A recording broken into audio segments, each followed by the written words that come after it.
Yeah, some of the elements might be removed for the developer commentary. Like, I know firstly, the narrator voice is gone. For obvious reasons. But also it would seem that the little shadowy boys popping their heads out have disappeared. We cast and did all the voice direction for Esther ourselves for the mod, and it was basically Jess and I on a casting website just listening to people's show reels and finding what's the voice of this thing. And there was never any question about Nigel. I think we heard his show reel for the first time round. It's probably been listened to sort of 30 or 40 actors. And we started listening to his show reel and just both looked at each other and went, that's it, that's him. And it was amazing when Nigel came in. We had, I think, a day and a half to do the whole thing. And he just did that amazing thing that really, really great actors did. If he just walked in, got in front of the microphone, and more or less did the entire thing in one take. And we did hardly any retakes on anything. It just felt like his instinct for the character in the game was so strong that he just, without virtually any direction, just came in and just got it. And one of the hardest things with the voiceover that we did was when we went from the mod, which had 3 potential narrative units per queue, to 4 potential narrative units per queue, was not only finding new bits of writing that kind of complemented and played off what was there in the original mod, but for Nigel to come back in, nearly 5 years later, and to just re-find that voice in exactly the same way and deliver it in a way that fitted in and complemented it was a real testament to his ability as an actor, I think.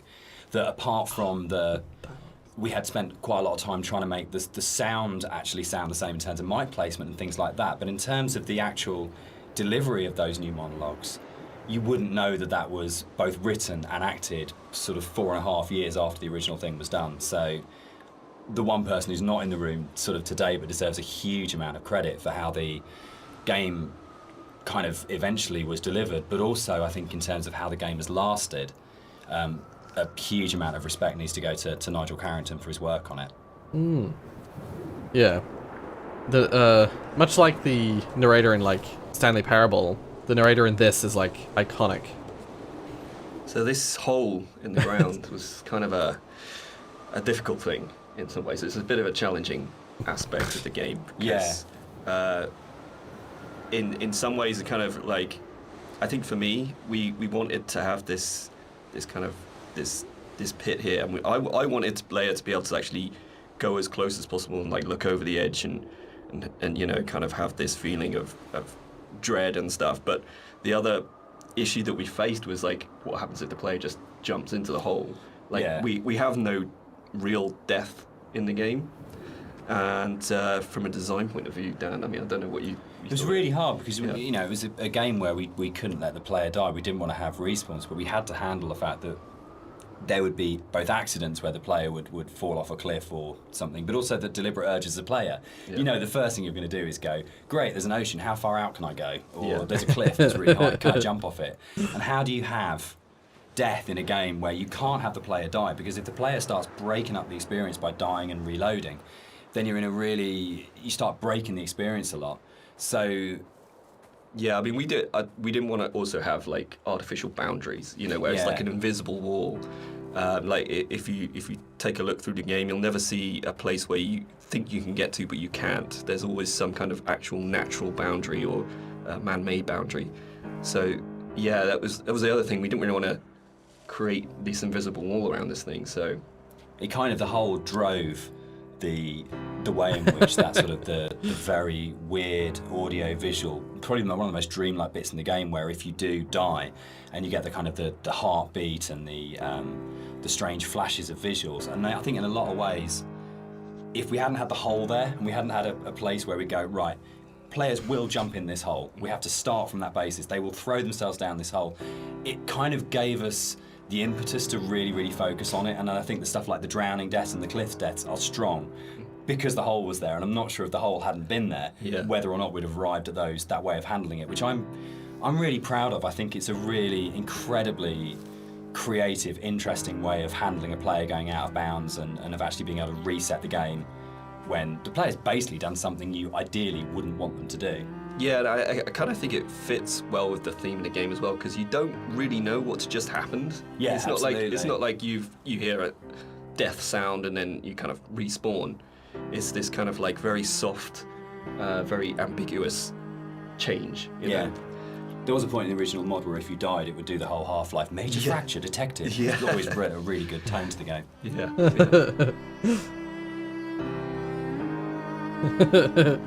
I think I see one of the shadows, actually. One of the really important jobs of a composer, I think, is to provide the player or the listener with different emotional tones and states.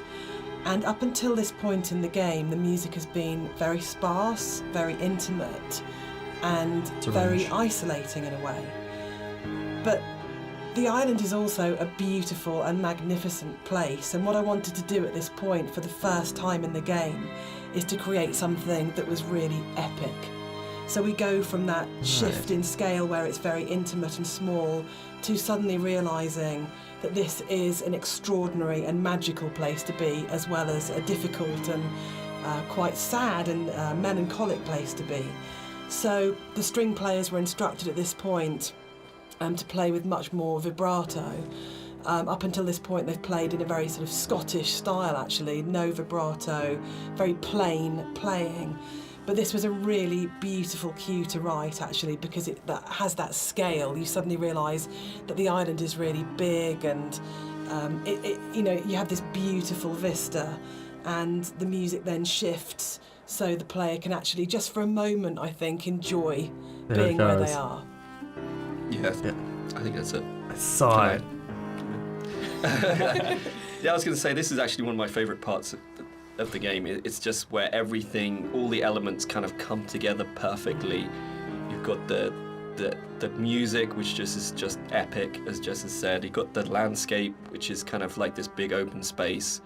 You've got all the little bits and pieces that I put into the detail of the environment, like the movement. There's leaves blowing around, there's the clouds in the sky, there's the mist rising off of the grass, and then you've got Dan's voiceover coming in there, and I think it's just like all of these elements coming together and just in perfect synergy, and just kind of, it really brings chills up your spine. I finally saw one of the shadows. I don't know if I've just missed all the previous ones, but that shadow was one I vividly remembered seeing the shadow going inside the building. I'm certain that I played this on the channel, like the regular version of this on the channel, but I can't find it on the channel. So let me know if you can find it, if you can find the original video, or stream, or whatever. Let me know. Inside the bothy, there is a randomised chance that you can find an ultrasound picture on the table, and I think it's the one instance of randomisation in the game that is like the pinnacle of it, because the idea that Esther was pregnant when she died changes everything emotionally about how you understand the story. And not to say that you don't care as much if you don't find it, but it just adds this other layer of just the ground falls away from him the first time I saw it, and the meaning of the crash in Esther's death just means so much more when you go, it's not just about her, there was an unborn child here.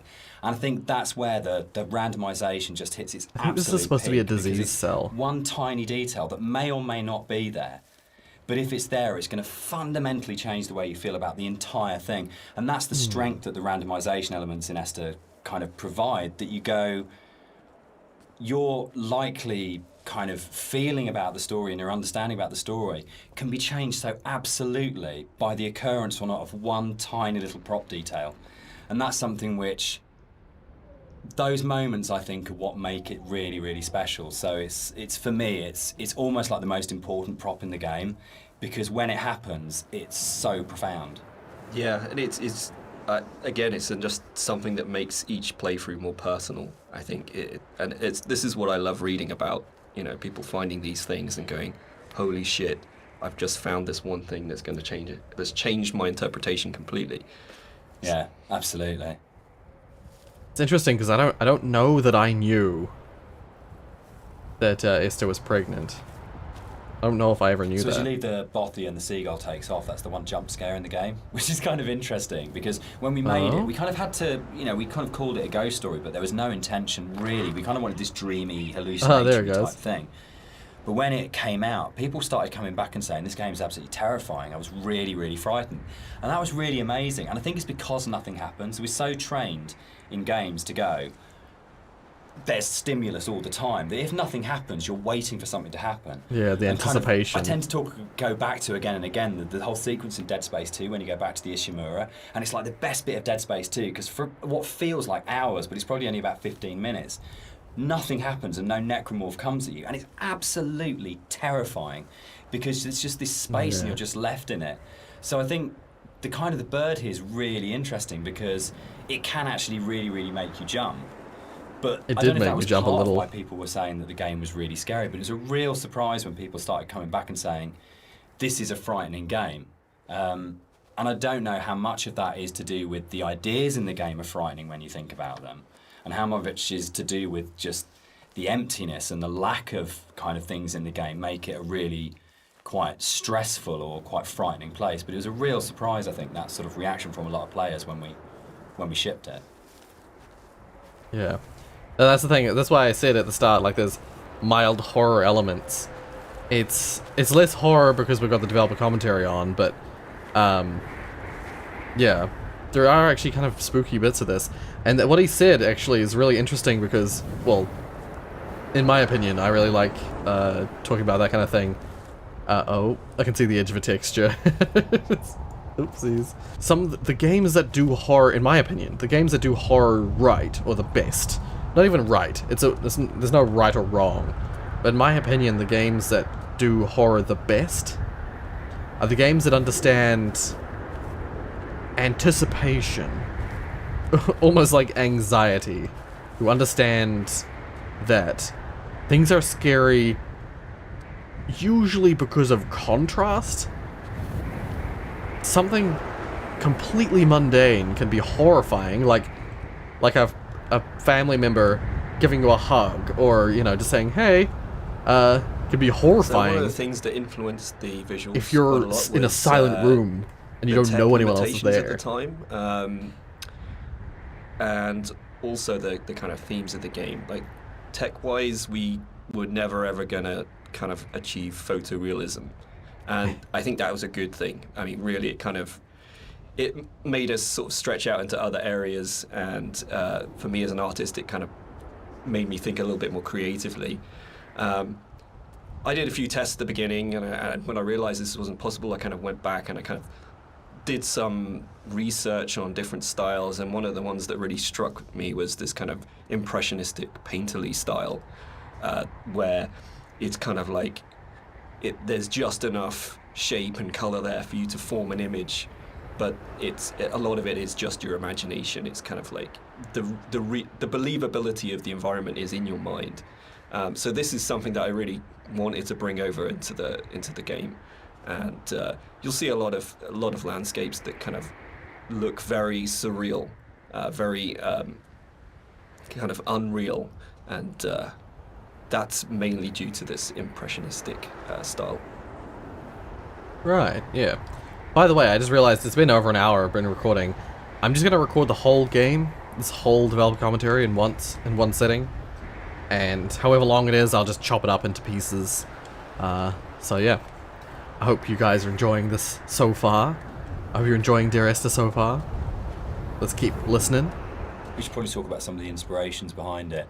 I'm on a strict you don't talk about Stalker kind of thing going on here, but when Rob and I started talking, I think one of the first things that we kind of discovered was how much we're both obsessed with Stalker. Yeah. And I think that was one of the major things behind it in terms of Interesting. when people talk about game inspirations. I mean, for me, there's a lot of FPS stuff in there, Doom, System Shock, but I think Stalker probably more than anything else. And Roadside Picnic, the Strugatsky novel that Stalker's based on, of the idea of this incredible space that you didn't understand, that's simultaneously beautiful and threatening. And I think sort of Tarkovsky's kind of films kind of play into that as well, particularly his version of Stalker, that you want to have this place that you feel rather than think about. And for me, that was like really kind of core to all of the inspirations for the game, was this is a space that is about feeling, not thinking. Yeah, I think the movies in particular, I think I hadn't watched the movies. I'd read the book and I played the game, but when I watched the movie, it kind of all made sense to me, like why I like the game so much and why I like the story. It's just like every shot is like a painting. It's like every shot has its story to tell. There's very little dialogue in the actual movie itself. There's just these long, lingering shots, and each shot is amazingly beautiful, and in its kind of desolation. And for me, that was like a huge influence. Like trying to bring some of that through into the environments. So that is definitely something I'm going to struggle not to talk about. But the game as well. I'd say the actual Stalker game has a big place in my heart, like gaming-wise. It's one of the reasons I got into game art in the first place. Yeah. So that to me is a big part of it too. That's interesting, because I didn't play Stalker when it was originally big. I'm just going to kill myself just because I wanted to see. Apparently there's a water death. Let's die via water. Ooh, that's creepy.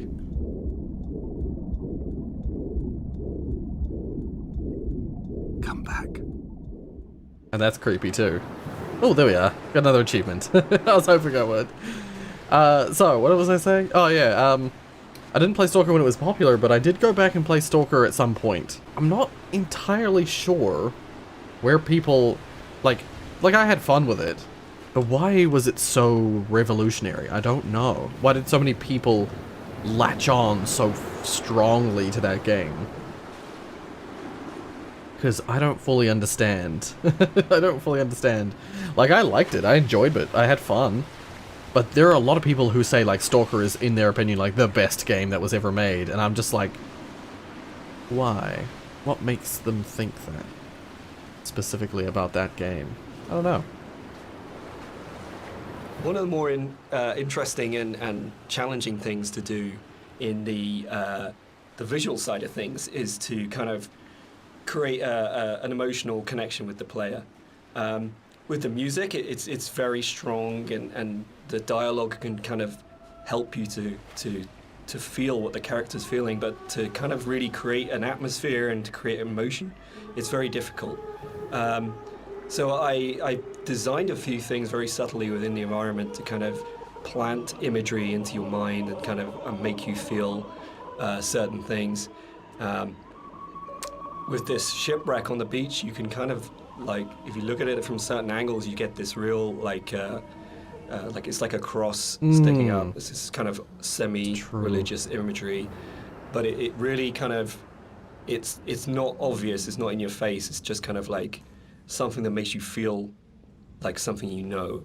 And so like there's a lot of deliberate attempts in the game to recreate that feeling, and it's kind of hard to point out in many other places, but it's done in a way where every single rock, every single plant, every single cliff face has been deliberately placed and designed in a way to try and make you feel something in the game.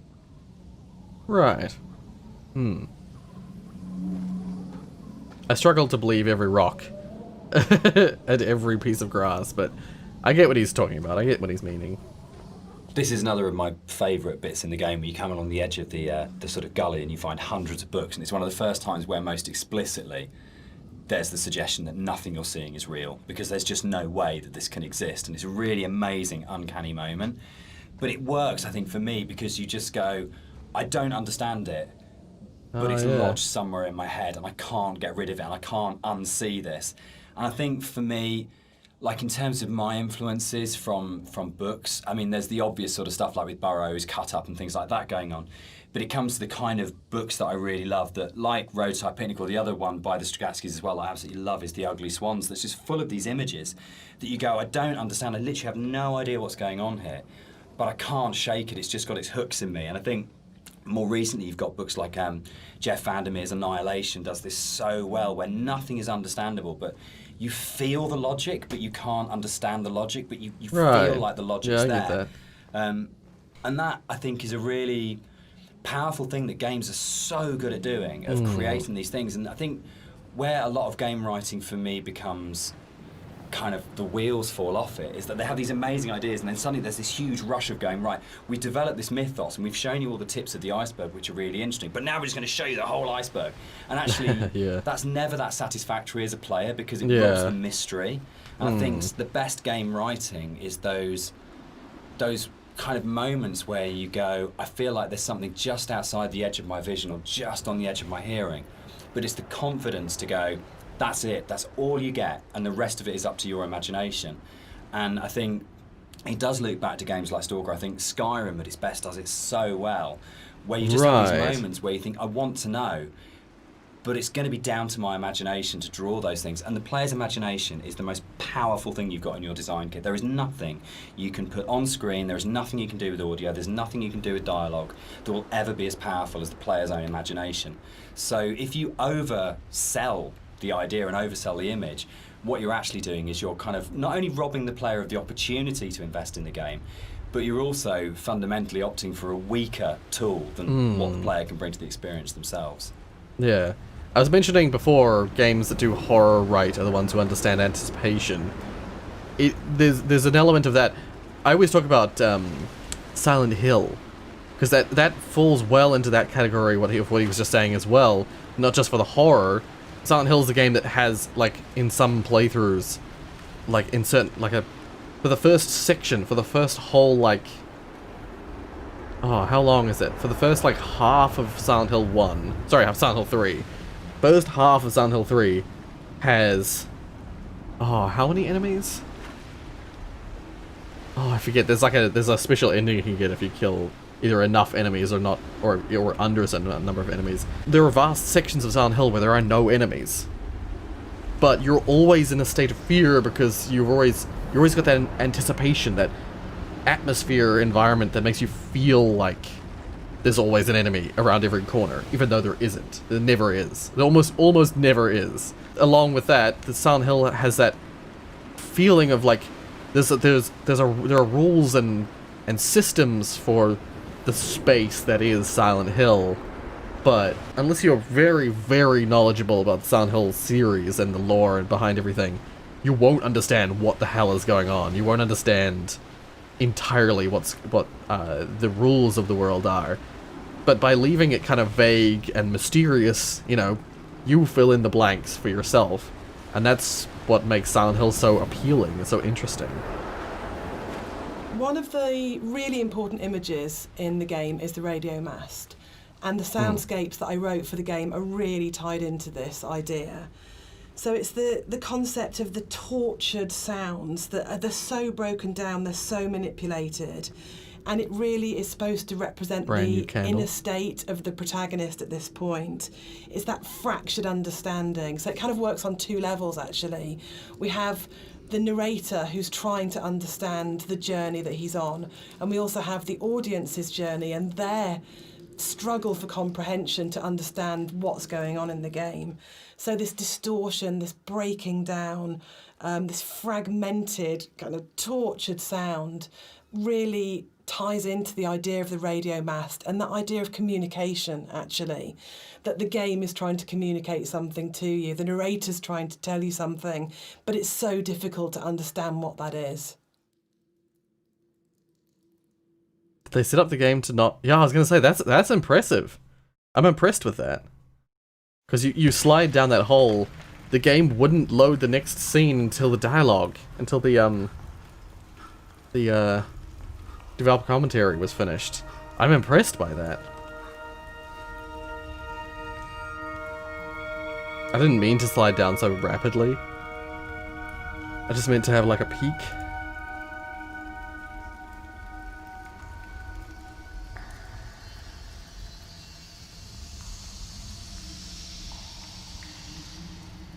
That like getting up scene reminds me so much of Portal 1. Oh, my torch. It's broken. My flashlight.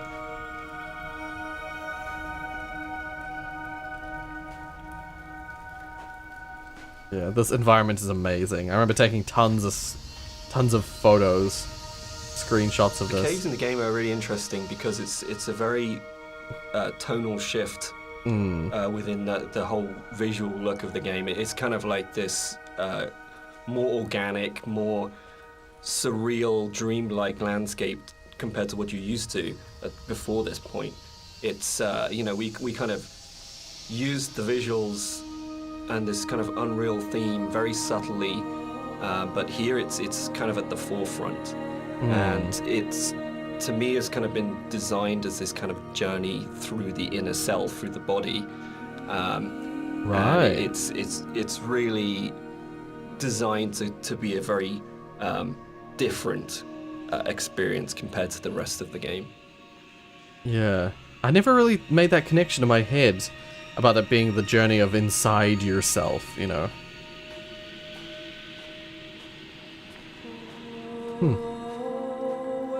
This, for me, is probably the most the heart. pivotal music cue in the game. It's the one that most people write to me about to say that they are absolutely obsessed with and they love. It's the only music cue that has singing. It has a female voice, and I think that's a really important shift for me, that you've gone from this beautiful string music, but it's quite abstract, into what is effectively a song, and with lyrics, so you're actually explicitly saying something as a composer at this point. The other thing that I think it's important to say for me is it's the biggest shift from the music that I wrote for the mod. It's the same music, but the act of having it sung by an amazing singer. I sang it on the original, and it's really bad. And Clara Sanabras re-recorded it. And it's what good actors do, it's what Nigel Carrington did, it's what good musicians do, and they take something that you've created and they just shove it up into the next level and make something that's good into something really extraordinary. And also for me, I think it's a point where the environment art and the music just meld so beautifully and so seamlessly into one. I mean, on a personal level, I've played the game hundreds of times now, and I still enter the caves and I look at Rob's work and I'm just absolutely overawed, just gobsmacked by its beauty. And I just think it's a really magical moment in gaming for me, actually. I know that probably sounds really dramatic, but I just think it absolutely hits something where everything just works together. And the music is so dreamlike. You know, Rob has talked about the journey through the body, and I think that's absolutely, for me, the music becomes so organic and fluid and actually very feminine and female at that point. You're hearing the voice of his love. Right. I see what you mean. I just want to say that I think you can divide caves in games into pre and post Dear Esther. I think that it's just a way of breaking away from reality into saying what you can do with these spaces that actually makes them this incredibly, much more vividly colourful and much more kind of interpretative and look from it. It's really interesting that I look at caves now in games and I find myself going, that's a very Rob Briscoe cave. And I think that's an amazing thing to have achieved. So I think it's one of those, it's great paying other people's work compliments. I enjoy that because you never feel like you're being big-headed about yourself, but I think it is, I think particularly it does come again down to that blend between the audio and visuals that just, it's a real high watermark. I kind of, it's one of the areas in all of the games we've made that I'm most proud of. I think as well, you think you know what you're getting with Dear Esther for the first 45 minutes of the game, wherever we are at this point, and then you step into something completely unexpected and completely new, and I think it just throws the player such a curveball in such a wonderful way. I will just say, referring to games as being pre or post Dear Esther, or caves in games being pre or post Dear Esther, is a little bit self-aggrandizing. I can't say that I noticed a shift in video game caves after this game, but what I will say is the caves in this game are amazing. And there's no other caves in games that I would say are quite the same, or achieve quite the same thing. That's personally my own opinion. I think when you're designing a game, it's very easy to get very locked into what the system can do.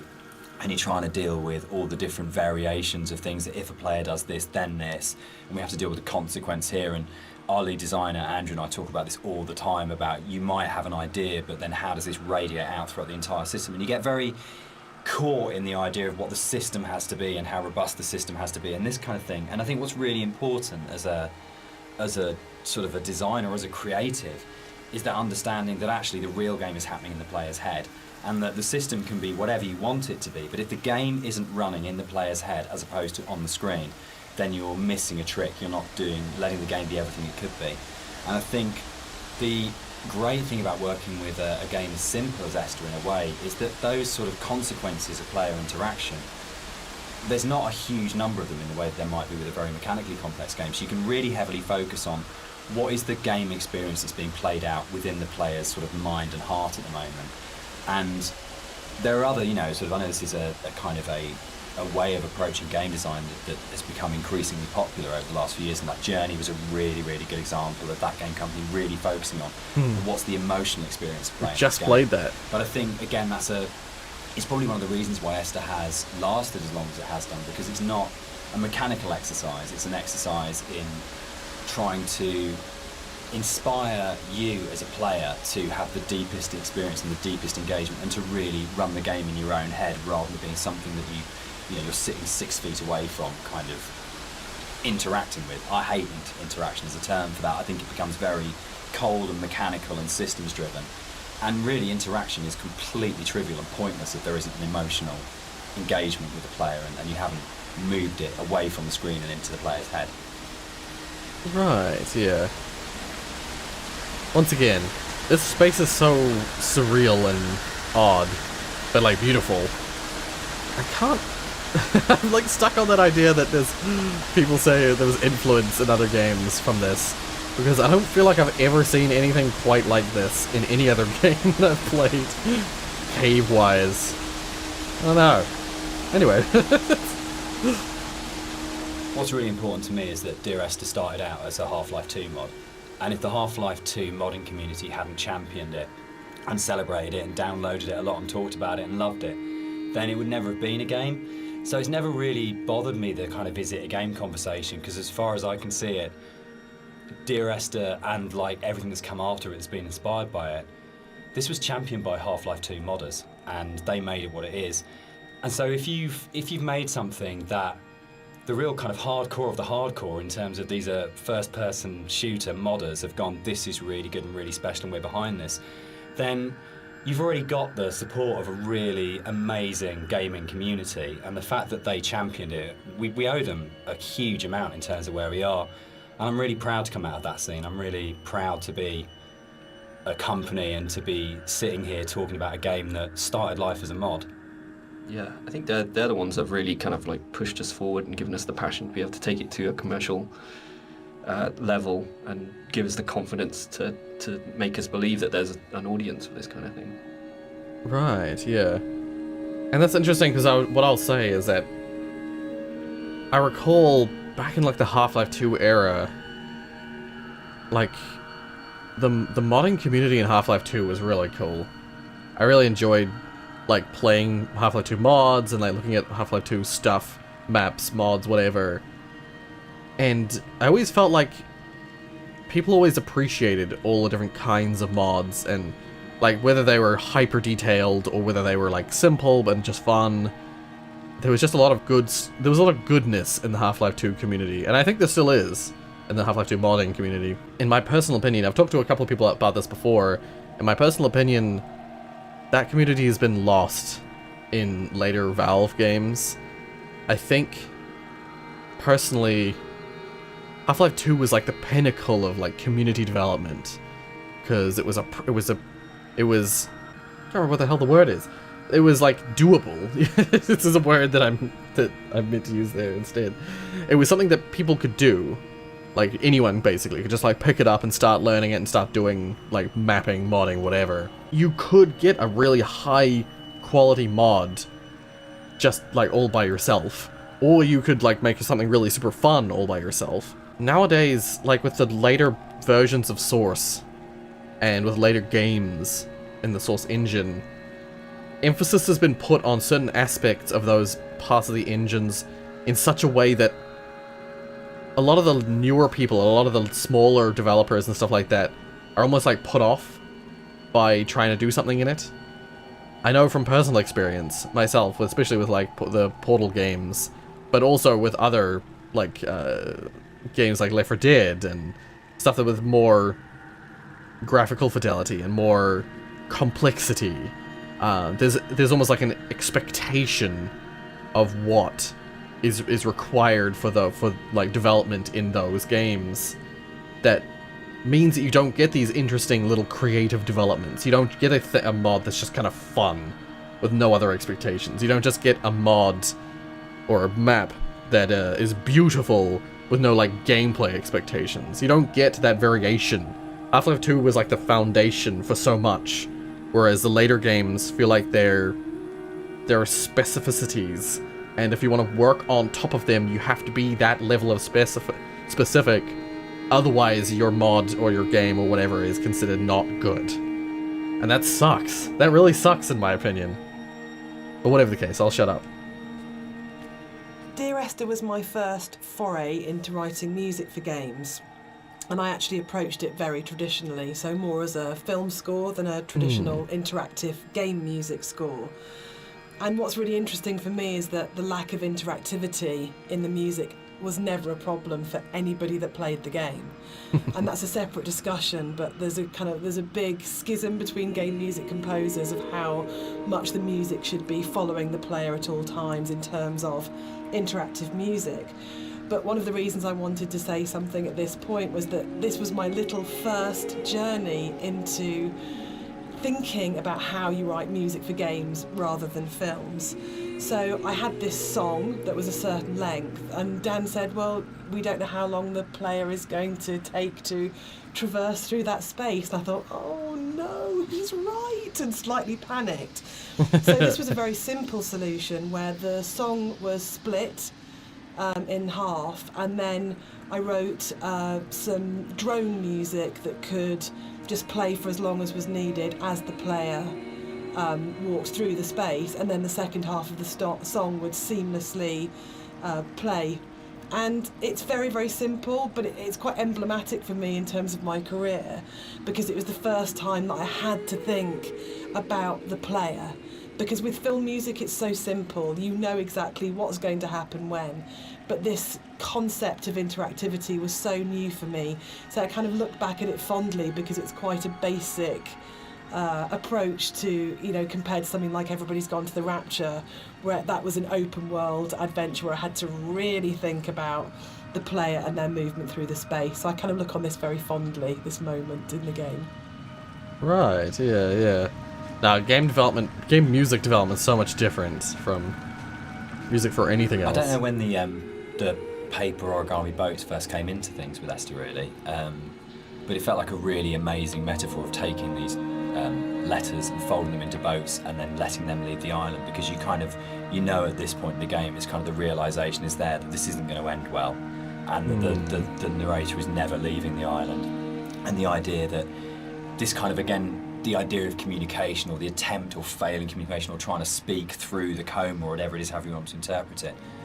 But the idea of putting the boat in the underground river really felt like it kind of reinforced that sort of dreamlike kind of quality of the caves, of actually there's something really sad about this one boat, because when you see it go past, you know that even the boats aren't going to leave the island. Like this is something which doesn't have a tidy, neat kind of like resolution. And there's, even if you don't sort of think about it to that sort of level of depth, there's just something. It's one of those things that I really love about games that you can do, where it's just a moment that has a really distinct emotional tone to it. That you go, there's a pause when you see that boat goes past.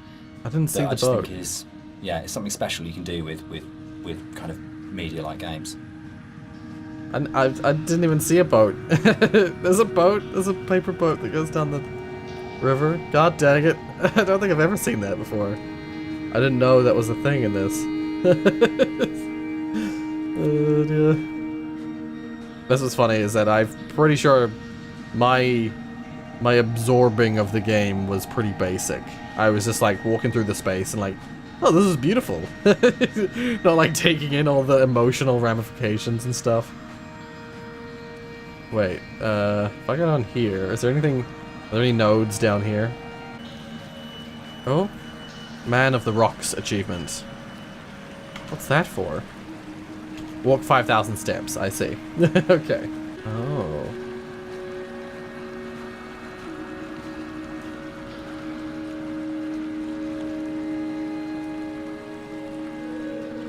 Oh, there's a ton of paper boats there. They're all clogged up. Maybe I'll zoom in so you can see it.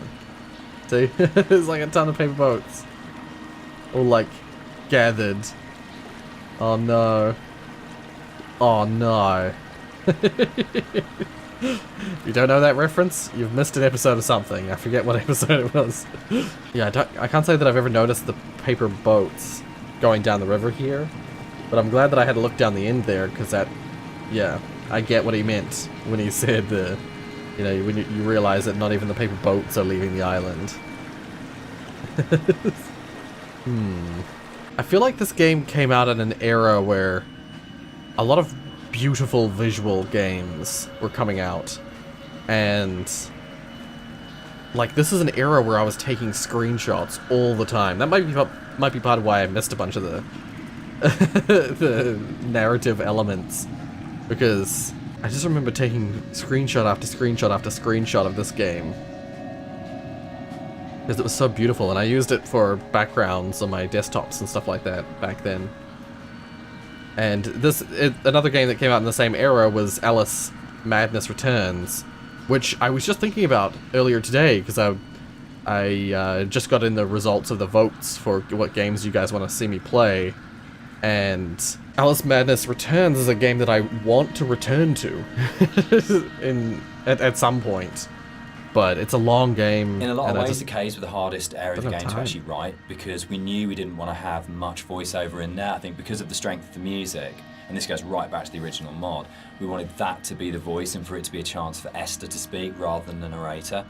And we also wanted to have this break so when the narrator came out from the caves, you had a real definite sense of something happening and that he had changed as a result of this journey. So it meant it really felt wrong to have a lot of voiceover within there, but then that made it really difficult because then it was, you had like 4 one-sentence lines in there, and each one of those had to have an absolute clarity and to really, really kind of work. So I think for me, it was really interesting. It's like the difference between writing kind of fiction and writing poetry. When you read really amazing poets and you have that incredible surgical precision where every single word is considered and placed so absolutely. And rather than being able to kind of, because the narrator rambles quite naturally, it was able to, you could kind of get into the flow of the narrator's ramble in other places in the level, and this was a real challenge because suddenly I was having to write like a poet of going, every single one of these words, every single cadence, every single sound has to be absolutely perfect, or it'll just feel like the narrator's voice is intruding on the rest of the experience. So it was, yeah, I think definitely the most challenging area of the game as a writer.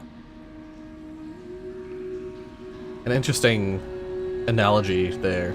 Alright, let's have a listen to this one. Can I go up here? No. The sound here is a classic case of, again, what music I think does really well, which is you've had this soft, lyrical, beautiful, epic, dreamlike music, and then the moment you come out of the caves, you're into this really harsh that looks like the hole. soundscape, and the tonal shift is very, very brutal, I think, and deliberately so. You have very little music when you come out of the caves. You hear the wind, and it's a classic case of foreshadowing. So we know from this point that things are probably going to get bleaker, more difficult. And yeah, it's something that music does really well, I think, which is that emotional signalling and signposting. All right.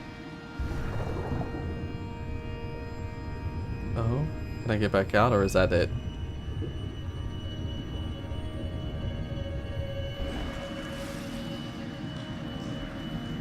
I don't know if I can get back out.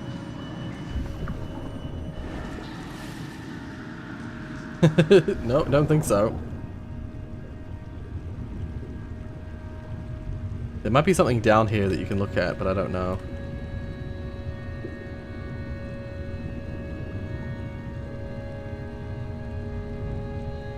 Oh, it's coins. It's like a wishing well. Can I actually get out?